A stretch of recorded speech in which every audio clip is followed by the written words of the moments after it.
All right, what was David? Yeah, hard-fought victory. You know, credit to Saginaw. Knew heading in, they had a physical defense. You know, and so down all week, and they did physical defense. They were very physical, and you know, they did a good job. You know, obviously, the tail of that game we come back on the tape with some of the turnovers that we had. You know, put us in some positions that you know, kind of hurt us. We were up 14-0, and you know, had a couple in the first half that tightened things up.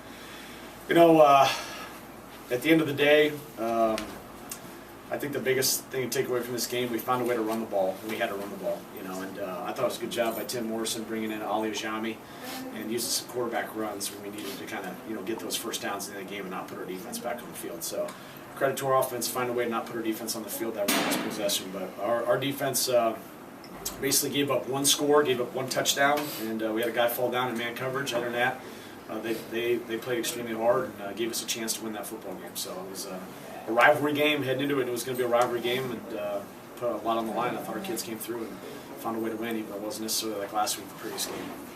Matt, does it matter to you guys going into the playoffs if you don't beat them by 7 points? No, it doesn't matter. I mean, we still got to win. I mean, again, I know they're 1-9, but look at their scores. You know, last week 24-17 to Oregon, and they've had some tight ball games. Their defense has been pretty good. To be honest with you, it might have been the worst thing for us to knock their quarterback out. That kid that came in provided a spark. He provided a spark to their team, was throwing it around. And in my opinion, the backup quarterback for Saginaw was throwing it better than the starter. And so that was obviously kind of a factor in the whole thing too, as we knocked the one guy out. The other guy came in and was pretty effective throwing the ball around. Describe Eric's performance today, especially in that last possession. Kirk, I'm sorry. Yeah, it was what we needed. You know, discussion on the headset. To be honest with you, discussion on the headset about putting Martavis in, but I said no. I mean, he's running hard. He's got great ball security, and he's a senior. We're not taking him out of the game. And I know he was dying. I get it. And but we were using the full 40-second clock, and I wasn't going to take him out of the game because I wasn't going to risk something happening with an exchange or bad ball security. I was going to, you know, we're going to ride the senior, and you know, he did a great job coming up and, you know, obviously that last run to seal with the first down. Jamie, you and Coach both mentioned how physical they were on defense. What does that do to you guys as an offense? Yeah, it makes it tough. I mean, obviously they're a very physical defense. We kind of knew that coming in. You know, obviously it's tough on the ball and physical defenses, and you know, their back end, their safeties were playing downhill and making some plays. So you know, it makes it a little harder for us, but we figured out a way to win, thankfully. Kirk, can you talk about this game, last regular season home game as a senior, what it meant to you, not only to win the game, but to, you know, have another 100-yard rushing game? Well, I didn't really think about the 100-yard rushing. I just wanted to will the team and do whatever I could to get a win. Getting to the playoffs was the main thing, and beating Saginaw was the second thing. The guys all huddled up, and I remember Coach Morrison wanted to give me a blow, and I just looked at my guys' eyes and said, no, I'm good. We can finish this out right now. So, Parker, how did the game change for you after that pick six?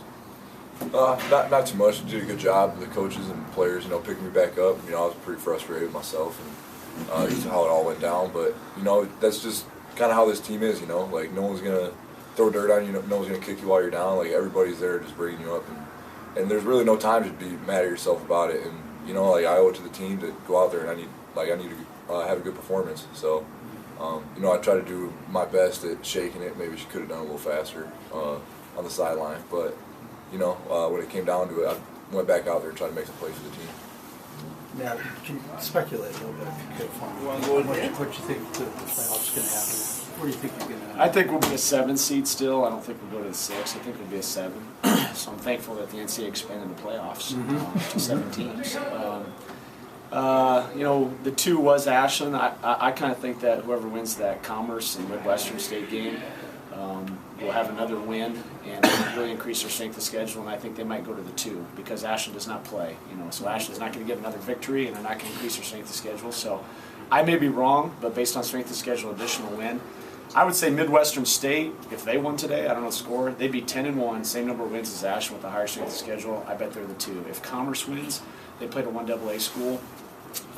You know, they would have one less win than Ashland, but they would have a very high strength of schedule. So it would not surprise me tomorrow at 5, you know, for us to get the 7 seed and potentially be heading down to Texas. And if we don't, then we'll head back to Ashland. I know that there's guys in this team, coaches and players, that will look forward to that opportunity. Who are you guys going to be tomorrow? It's going to have any We have a banquet in the afternoon, and then we just kind of break out, and everybody just kind of figures that out, I guess. So, yeah. Did the play calling change after the touchdown, their interception? The pick six? Yeah. I don't know necessarily that it changed a whole lot. You know, they were, instead of playing some two high coverages, they were bringing a lot of like one high coverages and covering guys down. Were affecting some of the routes that we were calling, but you know, we were still calling the game. There was times we were taking some shots because we still felt like we had a good matchup with some of our receivers outside in their corners and some of that one high stuff. And we made some plays. Matt Williams made a huge play on third down to swing the field, you know, the one thing. And you know, we just had another go ball called on the pick. You know, that was boom boom. That was kind of right there. So we didn't get into a shell or try to protect anybody once we had the lead. You know, but there was a point in time though where we got the ball back, where we knew we had to run it to close the game out and put our defense back on the field. And that, you know, at that point in time, I think it changed. Jamie, did you guys get fired up seeing Kirk just keep battling there and smashing and, you know, just taking every carry? He looked like he tapped his helmet to come out, and everybody ignored it. Yeah, I told him he wasn't coming out. I said you better suck it up in his last few plays. So, you know, obviously when we got a senior that's working hard and trying to win a game, that fires us up. You know, we obviously want to go out there and block for him and get that first down, so our defense didn't have to come back on the field. And you know, it's good to see somebody that wants to win that bad. I mean, you know, that only motivates us more. What was the senior day like for you? You know, going from thinking you might not have had one to sagging on, going into the playoffs. Yeah, it was emotional. I wasn't sure that I was going to be here. You know, I actually thought I wasn't going to be here earlier in the summer. So, you know, I'm happy that I got this opportunity. I wanted to play in Lovers again. It's a special place to play.